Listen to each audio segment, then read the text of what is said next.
राधा वल्लभ श्री हरिवंश अहेतु की अनंत अखंड कृपा हर पल हर क्षण हम पर बरस रही है। स्वामी जी की कृपा से आज हम अष्टयान सेवा के ऊपर बात करेंगे। ये बहुत ही इम्पोर्टेंट सेवा है। आठों पैर की सेवा, हर संप्रदाय में आठों पैर की सेवा लाडली जी की होती है। कहीं पे बहुत स्ट्रिक्टली इसको बोला जाता है और कहीं पे बोला जाता है कि आप अपने अकॉर्डिंग इस पे 2 पहर 3 पहर की करिए। पर जो लोग भी गुरुदेव भगवान से दीक्षा लेना चाहते हैं या दीक्षा ले चुके हैं या राधा वल्लभ संप्रदाय से हैं, हमारे संप्रदाय में आठों पैर की लाडली जी की सेवा की बहुत बड़ी महत्वता है। इसमें कोई भी त्रुटि नहीं हो सकती। अब हम ग्रस्त में रह के इस आठों पैर की सेवा को कैसे करें, कैसे संभव करें, क्योंकि ग्रस्त में इतनी सारी चीज़ें हैं हमारे जीवन में। कई बार हमें समय नहीं मिलता, कई बार पति पत्नी को करने नहीं देता, पत्नी पति को करने नहीं देती, तो कई बार हमारे ससुराल में इतनी प्रतिकूलताएं होती हैं, कई बार हमारा जीवन इतना संघर्षमय हो जाता है कि हम आठों पैर की सेवा प्यारी जी की कर ही नहीं सकते। तो ये वीडियो उसी के ऊपर है कि हम ऐसा क्या करें कि जिससे हमारे ग्रस्त जीवन में भी फर्क ना पड़े और हम अपनी स्वामिनी जी की आठों पैर की सेवा भी कर सकें। जिसके लिए राधा केली कुंज ऐप पर भी सारी अष्टयान सेवा पद्धति दी गई है, सारी आरतियाँ दी हुई हैं, सब कुछ दिया हुआ है। या फिर आप अष्टयान सेवा पद्धति का ग्रंथ भी आप ला सकते हैं। गुरुदेव भगवान जो बोलते हैं, महाराज जी ये बोलते हैं कि हर साधक को, चाहे वो गृहस्थी है नहीं, विरक्त और ग्रस्त साधक के तो पहले नियम ही अलग है। ग्रस्त साधक को छूट दे रखी है गुरुदेव ने कि कम से कम 1 या 2 पहर की, बोलते तो गुरुदेव 2 पहर की, कि कम से कम 2 पहर की सेवा हमें प्रगट में करनी चाहिए और बाकी के पहरों की सेवा हम मानसिक करनी चाहिए।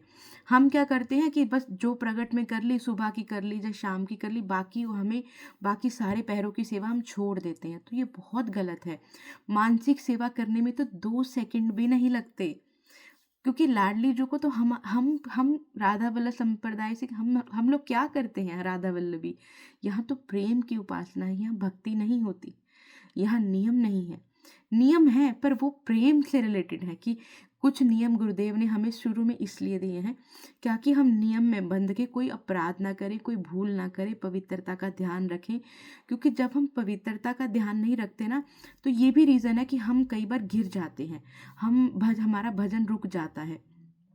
तो इसलिए अब सीधा पहले पॉइंट पे आते हैं कि हमें ऐसा क्या करना है कि जिससे हम आठों पैर की सेवा अपनी स्वामिनी जी की कर सके।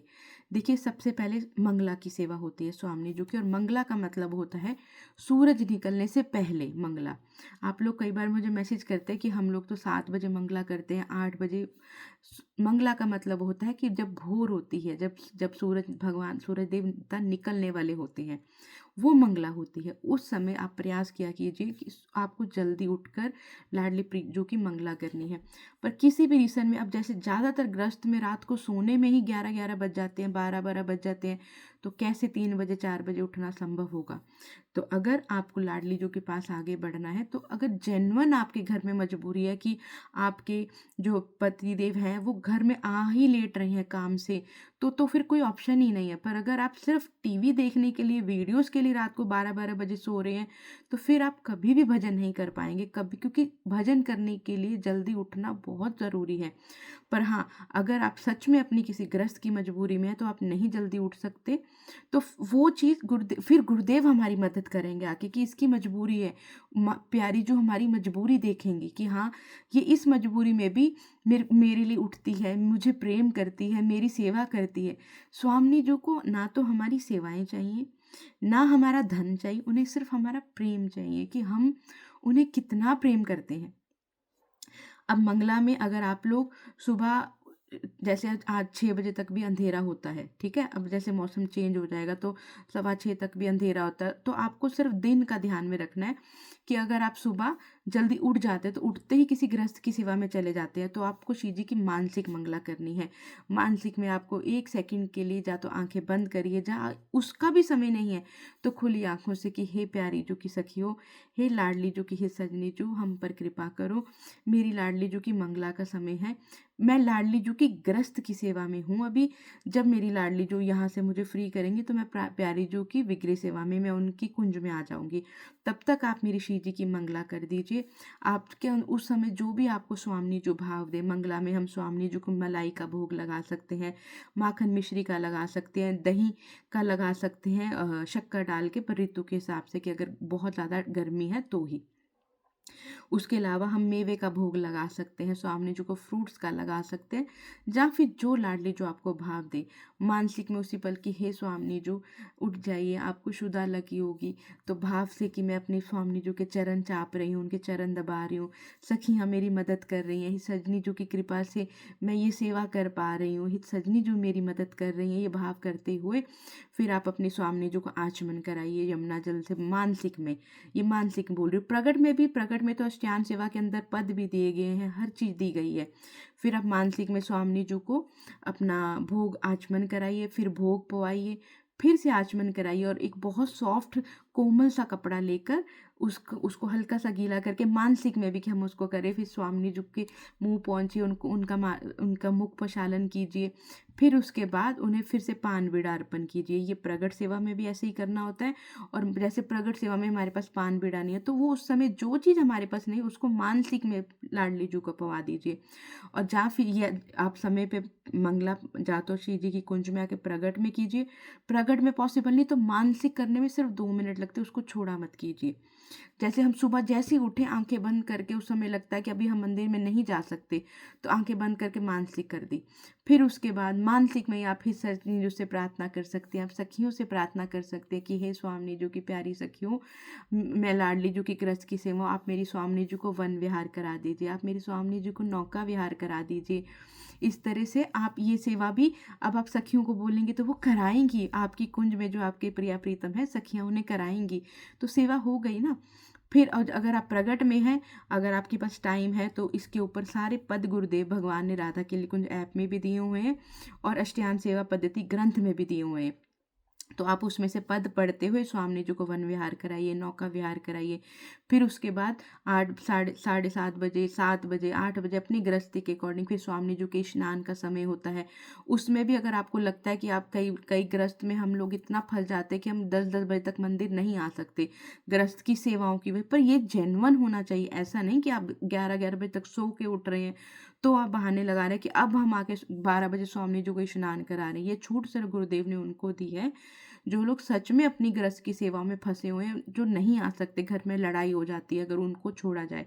तो फिर आप पहले अपनी गृहस्थ की सेवाएं पूरी कीजिए, तो वो व्यक्ति लेट भी कर सकते हैं। नहीं तो जो टाइम होता है वो 7 से लेकर 8 बजे तक स्वामी जी के स्नान का, फिर स्वामी जी के श्रृंगार का, फिर श्रृंगार के बाद स्वामी जी के पहले धूप आरती करी जाती है। धूप आरती धूप से करनी है, हमें अगरबत्ती से नहीं करनी। या फिर जो धूप की स्टिक्स आती हैं उनसे कर सकते हैं, जिनके अंदर बांस है उससे हमें स्वामी जी की धूप आरती नहीं करनी। फिर उसके बाद स्वामी जी की श्रृंगार आरती जो जोत जला के हमें करनी है। राधा केली कुंज ऐप में सारी आरतियाँ भी दी हुई हैं, इनके पद भी दिए हुए हैं, ग्रंथ में भी दिए हुए हैं। और अगर आपको उस समय ये सेवा मानसिक करनी है तो मानसिक में कि मैं अपनी स्वामी जी को स्नान करा रही हूँ, मानसिक में जो आपको भाव आए कैसे कराना है, वस्त्र पहना रही हूँ, स्वामी जी का श्रृंगार कर रही हूँ, फिर स्वामी जी को इत्र लगा रही हूँ, स्वामी जी को फूलों से सजा रही हूँ, फिर अपनी स्वामी जी की धूप आरती कर रही हूँ, फिर उनकी श्रृंगार आरती कर रही हूँ, फिर मैं उन्हें फिर श्रृंगार भोग लगाना होता है। फिर श्रृंगार भोग में आप कुछ भी, बहुत सारी मिठाइयों का भाव कर सकते हैं, बहुत सारी व्यंजनों का भाव कर सकते हैं, जो स्वामी जो आपको भाव दे। फिर उसके बाद आप फिर से सखियों से प्रार्थना कर सकते हैं, अगर मानसिक में कर रही कि हमारी स्वामी जी को फिर से वन विहार करा दीजिए, और प्रगट में कर रहे हैं तो उसके पद राधा केली कुंज ऐप में और ग्रंथ में दिए हुए हैं। इस तरह से फिर आप स्वामी जी की तीसरे पैर की जो फिर उसके बाद जो तीसरी सेवा होती है वो राजभोग की सेवा होती है। राजभोग की सेवा में भी अगर आप, ज़्यादातर लोग राजभोग की सेवा में अवेलेबल नहीं रह पाते हैं जो ग्रस्त में है, तो वो मानसिक करनी है, हमें कभी भी नहीं वो सेवा छोड़नी। ये बात को आपको ध्यान में रखना है। आप अपने ऑफिस में हैं, आप कहीं शादी पे गए हैं, आप कहीं भी गए हैं, तो बस 2 सेकंड के लिए स्वामी जो आपके राजभोग का समय हो गया है, आप राजभोग पाइए। अगर आपके पास 10-15 मिनट है तो राधा केली कुंज ऐप खोल लीजिए, उसके अंदर राजभोग का पद दिया हुआ है, राजभोग का पद पढ़िए। उसमें पद पढ़ने के बाद मानसिक में फिर आप अपनी शिव जी को भोग पवाइए। राजभोग का मतलब होता है 56 भोग, उसमें खूब सारी सब्जियां, मिष्ठान, शरबत, जो जो लाडली जो आपको भाव दे। और प्रगट में अगर आप कर रहे हैं तो जो आपने अपनी लाडली जो के लिए भोग बनाया है वो, और मानसिक में बहुत सारे भोग साथ में रखा कीजिए ताकि वो खूब अष्टयान, जैसे 56 भोग हम अपनी प्यारी जी को पवाते हैं, तो प्रगट में अगर आपने दाल चावल बनाए हैं, दाल रोटी बनाई है, सब्जी बनाई, उसके साथ साथ मानसिक भोग भी रखा कीजिए स्वामी जी के लिए। तो इस तरह से राजभोग या तो मानसिक करिए या प्रगट में करिए, फिर राजभोग आरती करके अपनी स्वामी जी को फिर उनको मध्यकान शयन कराना होता है। तो आप अगर अपने ऑफिस में, आप कहीं भी हैं, मानसिक सेवा कर रहे हैं, तो उसी समय भाव से कि स्वामी जी अब आप विश्राम कर लीजिए। फिर उनके पास भोग रखिए कि बीच में अगर हमारी स्वामी जी को शुदा भूख लग गई, शुदा लग गई, तो वो ये भोग पा पाएँ। जहाँ हम सखियों से प्रार्थना कर सकते हैं कि स्वामी जी की सखियों, आप मेरे प्रिया प्रीतम का ध्यान रखिएगा, अगर उन्हें बीच में शुदा लगे तो आप ये भोग, ये अमनिया हमारी स्वामी जी को पवा दीजिएगा। इस तरह से फिर शाम को मध्याह्न उद्यापन होता है, जो जिस ये संध्या नहीं होती, जब शाम को ऋतु के हिसाब से 4 बजे 5 बजे के आसपास हमें स्वामी जी को फिर उठाना होता है, उनके चरण चापते हुए, या तो प्रगट में, या फिर पद पढ़ते हुए, या फिर मानसिक में।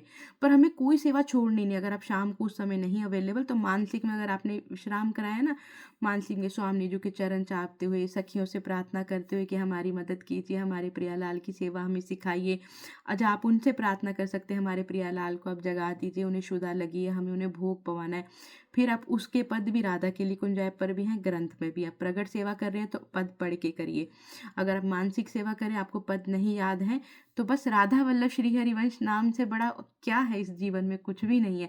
श्री जी को वो सुनाते हुए राधा वल्लभ श्री हरिवंश, ये पद समझ लीजिए आप उस समय कि स्वामी जो आज ये मेरे को आपकी कृपा से अभी पद याद नहीं हुए, जब आप मेरे को याद करा देंगी तब मैं आपको पद सुनाया करूंगी। अभी के लिए ये राधा वल्लभ श्री हरिवंश को ही स्वीकार कीजिए, यही स्वामी जो आपके पद हैं। स्वामी जी को तो सिर्फ प्रेम चाहिए हमारा, और कुछ नहीं चाहिए हमसे। फिर उसके बाद हम स्वामी जी को फिर से उठा रहे हैं, उन्हें चरण चाप रहे हैं, उन्हें आचमन करा रहे हैं, उन्हें भोग पवा रहे हैं, फिर से उन्हें आचमन करा रहे हैं, फिर उनका मुख प्रक्षालन करते हैं, फिर हम उन्हें पान बीड़ा पवा रहे हैं। राजभोग में भी हर भोग में पान बीड़ा जरूर पवाना है स्वामी जी को आचमन के बाद, और अगर आपके पास प्रगट में नहीं है तो आपको मानसिक में पवाना है। फिर उसके बाद फिर स्वामी जी की संध्या आरती होती है, फिर संध्या भोग होता है, ठीक है, फिर उसमें पद है। फिर उसके बाद आप स्वामी जी को शाम में स्वामी जी को व्याहुला सुनाया कीजिए। हमारी लाडली जो बहुत प्रसन्न होती है, व्याहुला राधा केली कुंज ऐप में भी है। व्याहुला बहुत बड़ा नहीं है, छोटा सा, अगर आपके पास समय है तो राधा केली कुंज ऐप से भी सुना सकते हैं, या फिर प्रगट ग्रंथ से भी आप सुना दीजिए। और उसमें भी भाव किया कीजिए कि आज हमारे प्रिया प्रीतम दुल्हन की तरह सजे हैं, उन्होंने दोनों ने सेरा बांधा है, हम प्रिया प्रीतम दोनों को सेरा बांधते हैं, भाव करते हुए। उसके बाद प्रगट में भी कर सकते हैं, कोई मनाही नहीं है। प्रगट सेवा में बस पवित्रता का ध्यान रखना है कि हमें स्नान करके पूरी तरह से पवित्र होके श्री जी की सेवा में आना है। फिर इसी तरह रात्रि की सेवा में ज़्यादातर लोग अवेलेबल होते हैं, तो प्रगट सेवा में रात्रि के शयन के लाडली जी के पद हैं, शयन आरती है। फिर उसमें उस लाडली जी को दूध का भोग लगाया जाता है। ये ध्यान में रखना है, दूध ना ज़्यादा गर्म हो, ऋतु के हिसाब से ना ठंडा हो, स्वामी जी का मुंह ना जले, उसमें मिश्री डालनी है। और कोशिश किया कीजिए कि आप उसमें चीनी मत इस्तेमाल कीजिए, कि चीनी पवित्र नहीं होती। आप चाहे तो देसी खांड इस्तेमाल कर सकते हैं, गुड़ की शक्कर इस्तेमाल कर सकते हैं, गुड़ इस्तेमाल कर सकते हैं, या धागे वाली जो मिश्री आती है उसका इस्तेमाल कर सकते हैं। तो इस तरह से स्वामी जी को आप दूध पिलाइए, फिर राजभोग के पद सुनाइए। अगर वो भी सेवा कभी आप कहीं, हम बाहर चले जाते हैं, हमारे लिए संभव नहीं, तो हम क्या करते हैं, हम 12 बजे आ रहे हैं तो 12 बजे आके भोग लगा के विश्राम कराते हैं, ये बिल्कुल गलत है। आप मानसिक में जहाँ पर भी हैं उस समय लाडली जी को दूध पिला दीजिए, लाडली जी को शयन करा दीजिए, लाडली जी को आचमन का के, सारी सेवाएं मानसिक में, कि ये भोग स्वामी जी को पवा दिया हमने, स्वामी जी के चरण चाप दिए, स्वामी जी की सुंदर सी सेज सजाई है मानसिक में, उसमें खूब सारे फूलों का बंगला बनाया है हमने। ये भाव करते हुए समय से लाडली जी को शयन करा देना है। और शयन के बाद मानसिक में उस समय आप स्वामी जी के पास मीठे का भोग रखना होता है, तो कोई भी मीठे का भोग साथ में स्वामी जी के रात्रि के लिए जल रखिए, आचमन के लिए भी रखिए, पान बीड़ा भी रखिए। तो इस तरह, और फिर सखियों से प्रार्थना कर दीजिए मानसिक में कि रात्रि को 12 बजे आप हमारी स्वामी जी को ये भोग पवा दीजिएगा। तो इस तरह से पूरे दिन की सारी सेवाएं, जहाँ तो हमें प्रगट में करनी है, जहाँ हमें मानसिक करनी है, हमें कोई भी सेवा छोड़नी नहीं है। और इन सेवाओं को लेकर आपका कोई भी प्रश्न है तो आप मुझे इस नंबर पे मैसेज कर लीजिएगा, 8594 5252 पर आपसे रिक्वेस्ट है सिर्फ वॉइस मैसेज करिएगा और इंतज़ार कीजिएगा, एक दिन के अंदर या 2 दिन के अंदर आपको रिप्लाई आ जाएगा। क्योंकि आप जैसी बहुत सखियाँ हैं जो शिव जी की कृपा से मैसेज करती हैं, और लाडली जू की कृपा से प्रयास रहता है कि सबको रिप्लाई जाए, ताकि हम सब अपने स्वामी जू के पास पहुँच पाएँ। इसी जन्म में ये लाडली जू ने हमें स्वीकार कर लिया, तभी तो हम ये सब बोल पा रहे हैं, हम ये सब सोच पा रहे हैं। और जो लोग भी ग्रुप में ज्वाइन होना चाहते हैं वो मुझे मैसेज करिए कि हमें ग्रुप में ऐड कर लीजिए, पर वही लोग ग्रुप में ऐड होइएगा जो लोग सिर्फ शिव जी से मिलना चाहते हैं। अगर आप अपनी ग्रस्त की प्रॉब्लम्स को डिस्कस करने के लिए ग्रुप ज्वाइन करेंगे तो आप बिल्कुल ज्वाइन मत कीजिएगा, मैं उसी समय आपको एग्जिट कर दूंगी। राधा वल्लभ श्री हित हरिवंश, लाडली जू की अनंत अनंत कृपा हम सब पर बरस रही है। श्री राधा वल्लभ लाल की जय। हमारे प्यारे लाडले गुरुदेव भगवान की जय।